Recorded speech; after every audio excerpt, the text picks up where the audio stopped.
줄 거야.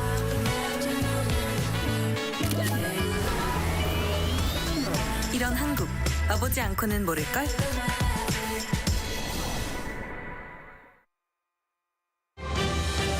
Coming up on Arirang News.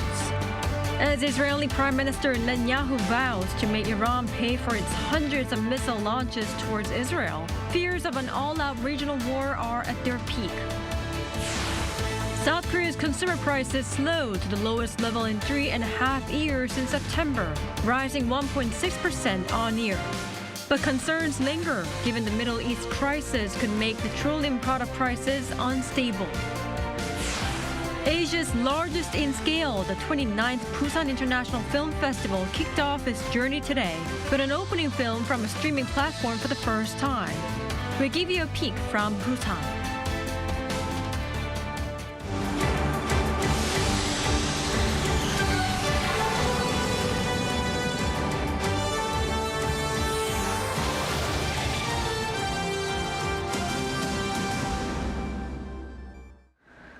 Thank you for joining us on Arirang News. I'm Kim Bo-kyung. We begin with a looming regional war in the Middle East. Iran launched a massive attack on Israel, firing almost 200 ballistic missiles at the country. Israeli Prime Minister Benjamin Netanyahu warns Iran will pay for the attack. Shin-Young brings the latest. Fears of an all-out war in the Middle East intensified on Tuesday local time after Iran launched around 180 ballistic missiles at Israel. This comes 5 months after its previous missile and drone attack. Iran's Revolutionary Guards Corps said the attack was conducted in retaliation for the killing of the leaders of Hezbollah and Hamas and a top Iranian general in recent Israeli strikes. Those leaders included Hezbollah chief Hassan Nasrallah and deputy Hamas chief Saleh al-Aruri. Iranians took to the streets of Tehran the same day to celebrate Iran firing the missiles at Israel. I'm very happy that we got our revenge. We should have done it sooner. Now the main element is Netanyahu. While the IRGC said 90% of its missiles successfully hit Israeli military and security targets, Israel Defense Forces said they intercepted many of them with the U.S. help and only a few injuries were reported. Following the attack, Israel vowed retaliation. Iran made a big mistake tonight, and it will pay for it. We will keep to the rule we have determined. Whoever attacks us, we attack them. Iran said it won't launch further attacks if Israel doesn't retaliate, while the IRGC warned it would repeat its attacks and target Israel's infrastructure if Israel responds to strikes. If the Zionist regime wants to do anything against our sovereignty and territorial integrity, tonight's operation will be repeated several times stronger, and all their infrastructure will be targeted.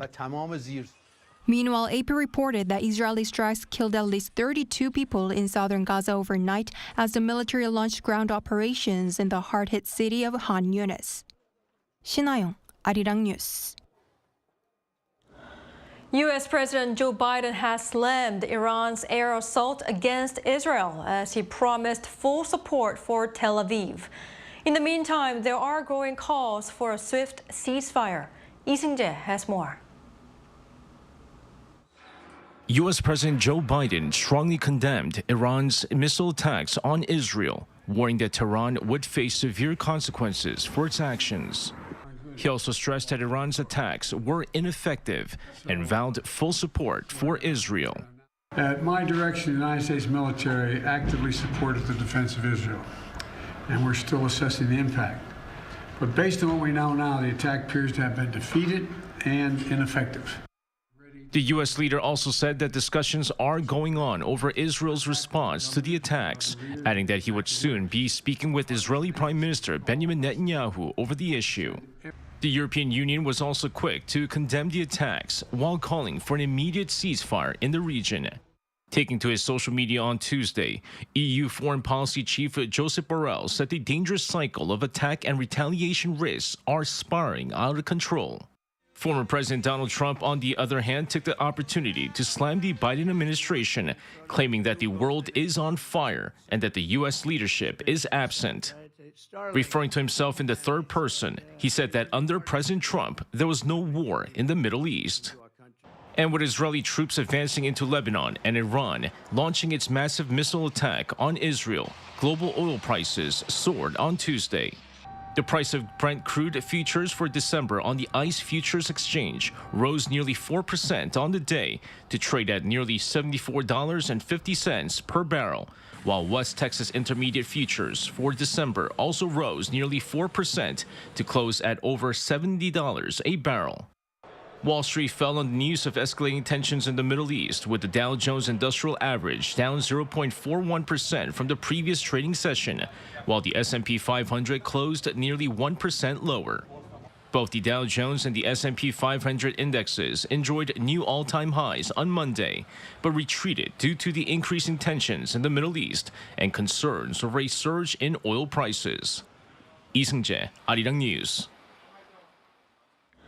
In response to escalating tensions in the Middle East, President Yoon has ordered a military transport aircraft to be sent to the region to evacuate South Korean nationals in the wake of the latest clashes between Israel and Hezbollah. The announcement came on Wednesday after Yoon hosted a related emergency meeting with his top security and economic aides. Yoon stressed the most important task was ensuring the safety of South Koreans in the region. Currently, there are around 130 in Lebanon. At the meeting, the president also ordered that a 24-hour monitoring system be set up for the uncertain situation. He also emphasized the need for an analysis and review of potential impacts and risk factors that could affect the country's economy and security, such as energy supply, export-import logistics, and supply chain disruptions. Shifting gears. North Korea is allegedly preparing to revoke a historic agreement with the South, a move that could once again escalate tensions on the peninsula. The Inter-Korean Basic Agreement, signed over 30 years ago, has long been a key document in maintaining peace and cooperation between the two Koreas. Our correspondent Kim Jung-sil explains.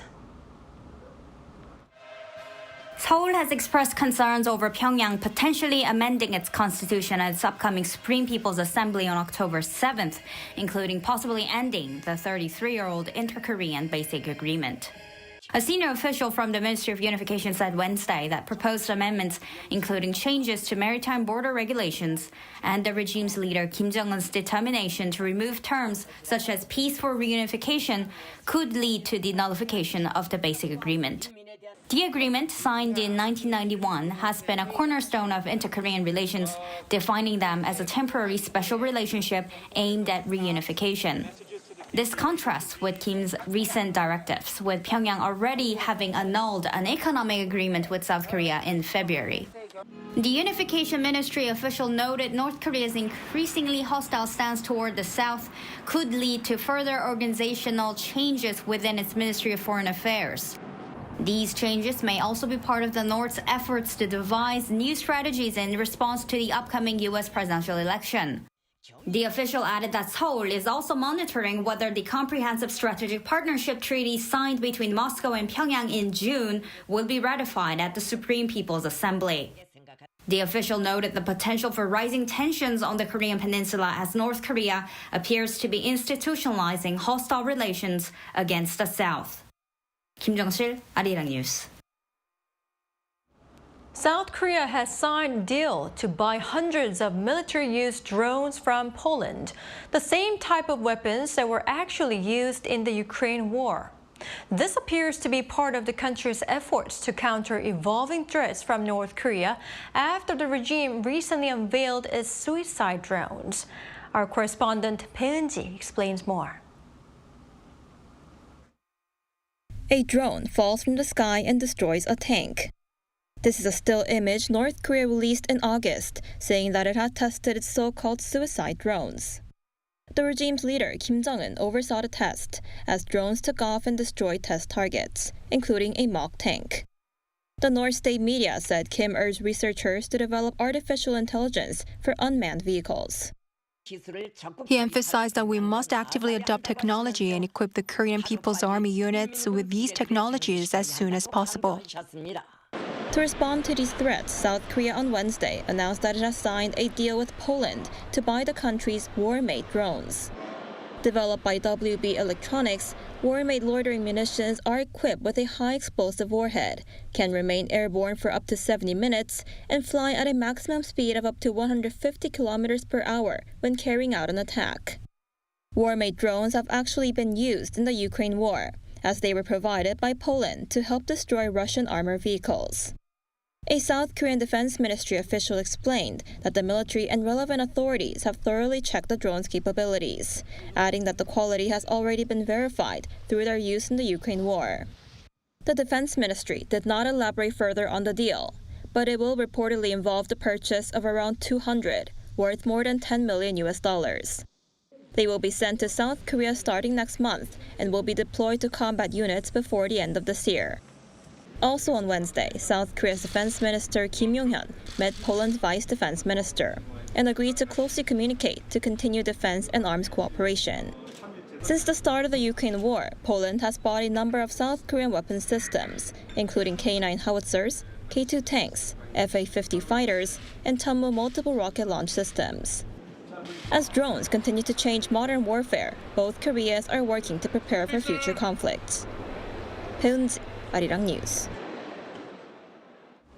In Japan, new Prime Minister Shigeru Ishiba spoke over the phone today with his U.S. and South Korean counterparts. Our Yoon explains what this new leadership could mean for the country's neighbors and allies. Shigeru Ishiba triumphed in what was his fifth attempt to become Japan's prime minister. The Japanese parliament officially elected Ishiba on Tuesday, succeeding Fumio Kishida to become the country's 102nd prime minister. The 67-year-old veteran politician and former defense minister detailed his policies at a press conference later that day, warning that the security environment surrounding Japan is the most severe since the end of World War II. Through diplomacy in light of realistic national interest, we will build on the U.S.-Japan alliance and expand connections with like-minded countries. By enhancing both diplomatic and defense capabilities, we will maintain peace in the country and stability in the region. The new Prime Minister of Japan said that he told U.S. President Joe Biden on the phone early Wednesday his plans to reinforce Kishida's defense and diplomatic policies while enhancing cooperation with South Korea and other like-minded nations. He also highlighted his proposal of a more balanced relationship with the U.S. and to create an Asian version of NATO to deter China. On the same day, Ishiba spoke with South Korean President Yoon, promising to meet soon. President Yoon and new Japanese Prime Minister Ishiba agreed to continue top-level shuttle diplomacy to improve Seoul-Tokyo ties upon the 60th anniversary of normalizing bilateral relations. The leaders also discussed enhancing cooperation between South Korea, the U.S., and Japan to address issues related to North Korea. During the press conference, Ishiba also mentioned that the purpose of high-level meetings must be clear from the start for effective diplomacy. He stressed that different countries have different national interests, and that what truly matters is how seriously each nation engages in discussions and the outcomes they achieve. Shigeru Ishiba took over from Fumio Kishida, who stepped down to allow for new leadership amid ongoing scandals in his administration. Japan's new prime minister promised that he and his cabinet would prioritize fiscal policies to combat deflation while quickly introducing measures to assist households from rising prices and to regain the public's trust. Yoon, Arirang News. The leaders of China and Russia exchanged congratulatory messages today on the 75th anniversary of their diplomatic relations, both emphasizing the importance of expanding cooperation. According to Chinese news agency Xinhua, Chinese President Xi Jinping expressed his readiness to expand all-round pragmatic cooperation between the two countries. Russian President Vladimir Putin noted in his message to Xi that their relationship has reached its highest level in history. He also called for further strengthening the bilateral comprehensive strategic partnership to promote security and stability across Eurasia and beyond.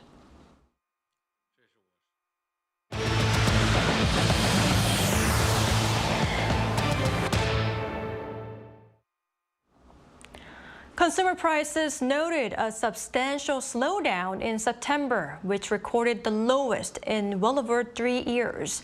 But the prices of vegetables saw a sharp rise. Lee Soo-jin covers this latest finding. Inflation in South Korea slowed to the lowest level in more than 3.5 years during September. Data released by Statistics Korea on Wednesday showed that the country's consumer price index, a key gauge of inflation, rose 1.6% compared to the same month the previous year.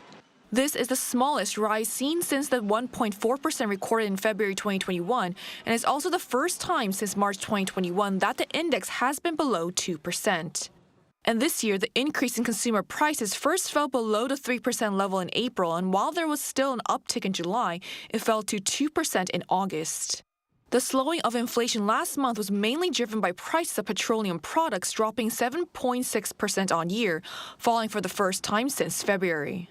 But with global crude oil prices surging more than 2% on Tuesday local time in the aftermath of Iran firing ballistic missiles at Israel in response to Israel targeting Iran's allies, petroleum product prices may once again become unstable.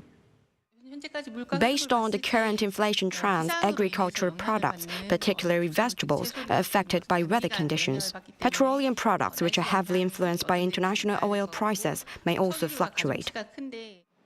Prices of agricultural, livestock, and fisheries products were up 2.3% in September compared to the year before, with vegetables in particular seeing a sharp rise, jumping 11.5% on year and 18.6% on month. The on-month increase for vegetables was the largest seen since August 2020. Amid the prolonged heat wave, prices of Napa cabbages were up more than 50% and radishes around 40%. Both are key ingredients of kimchi, one of the most important staples of Korean cuisine. The core CPI, which excludes volatile food and energy prices, dropped 2% on year and 0.2% on month in September. With inflation cooling to the 1% range in September, it is further setting the stage for an interest rate cut in the next policy meeting scheduled for October 11th. Lee Soo-jin, Arirang News. In line with the latest inflation index, tangible efforts have been unveiled to encourage domestic demand.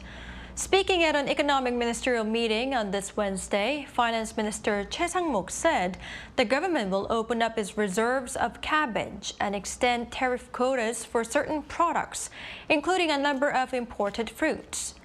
With regard to the decline in demand for electric vehicles, he spoke of additional support measures, such as the early implementation of the battery certification system and the expansion of corporate liability insurance. Also, families with many children wishing to buy EVs will be offered greater subsidies. Foreign direct investment in South Korea reached an all-time high for the first to third quarters of the year. The Ministry of Trade announced on Wednesday that foreign investment increased by 5.2% compared to the same period last year, reaching over $25 billion. By sector, investments in the manufacturing industry rose by over 36%, with significant growth in areas such as electronics and machinery. By country, Japan saw an increase of over 412%, making it the highest ever, with China following in second. In other news, President Yoon has vetoed the 3 bills that were passed unilaterally by opposition lawmakers last month. 2 of them urged for special probes, one into the death of a Marine and the other into alleged stock manipulation by First Lady Kim Gun-hee. The 3rd bill calls for one-time cash handouts for all Koreans. The presidential veto on this Wednesday follows a related cabinet recommendation back on Monday. Now, this is the 3rd time that the president has vetoed the special probe bill into the Marine's death, and the 2nd time he has vetoed the probe bill against the First Lady. A plenary session of the parliament will take place as early as Friday in response to the latest presidential rejection, and if 200 out of the 300 lawmakers support the bills, they will override the presidential veto. On the cultural front, the annual Busan International Film Festival, Asia's largest in scale, started its 10-day run today. For a closer look at opening night, our culture correspondent Song Yi-jin reports from Busan. It's that time of the year when cinema lights up South Korea's southern port city of Busan. The annual Busan International Film Festival began on Wednesday with the opening ceremony at the Busan Cinema Center, with actors, directors, and producers gracing the red carpet. This year, 278 films will be screened over 10 days, including side events. Of those, 224 films from 63 countries are part of the official selection, up 15 films from last year. So this year's Busan International Film Festival, in a key word or phrase, could be described as mainstream appeal. And that's because when compared to previous editions, this year's BIF is focused on expanding its reach beyond cinephiles to engage a broader audience. For the first time in the festival's history, a streaming original, Netflix's Uprising, was selected as the opening film. The action drama starring Kang Dong-won and Park Jung-min, with Cannes-winning filmmaker Park Chan-wook as producer and scriptwriter, is set to premiere on the platform next Friday. I'm so happy our film was chosen as the opening film and to be back at the festival after so long. I have a lot of fight scenes with other characters and worked hard to express various emotions. RM Right People Wrong Place, a documentary showing BTS member RM's journey of making his solo album, will make its world premiere here. Another standout feature is how several of the films that'll be showcased have already been recognized at prestigious international film festivals, such as Grand Tour by Portuguese filmmaker Miguel Gomez, who was named Best Director at this year's Cannes Film Festival. The opportunity to enjoy a diverse range of films is an exciting experience for the audience, particularly for those with an interest in or connection to the film industry. My impression is that the Busan International Film Festival has a pretty solid reputation and is up there with some of the film festivals that get the most traction culturally. I'm so excited to see a film that my friends produced, and it's a film that takes place here in South Korea and Jeju Island. I am majoring in film production, and I hope someday the movie I film could be screened at the Busan International Film Festival. Those interested can reserve tickets on the festival's official website or on site. 송유진, Arirang News, Busan.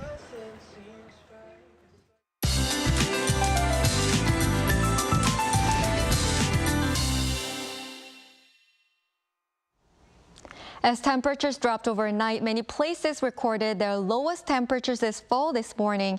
In Seoul, the temperature was 11.6 degrees, which was 9 degrees lower than yesterday. Tomorrow, it will continue to be colder than usual, so you should take care of your health. Tomorrow, it will rain all over the country except Seoul and northern Gyeonggi-do province.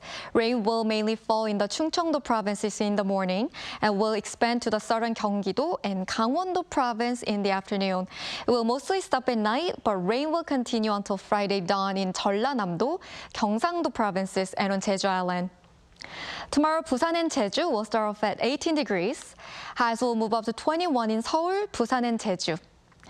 There's a possibility that the rain clouds left by the typhoon will move near the Korean peninsula and affect it after the weekend. That's all for Korea. Here are the weather conditions around the world.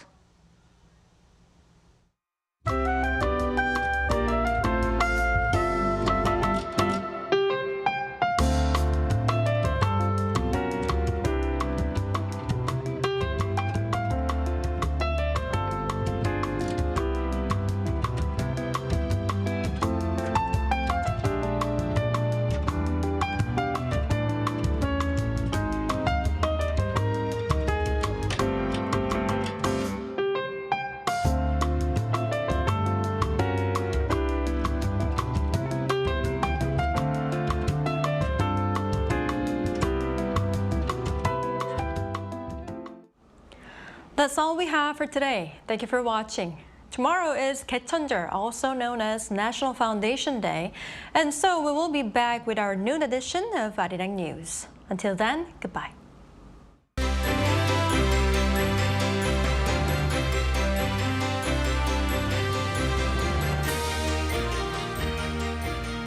진짜 한국에선 어떻게 먹는지 알려줄까? K-바비큐? 신김치랑 먹어야지. 치킨? 치맥 페스티벌은 처음이지? 김치? 종류만큼 먹는 법도 가지각색. 김밥? 시장에선, 산에선, 바다에선 이렇게. 국밥?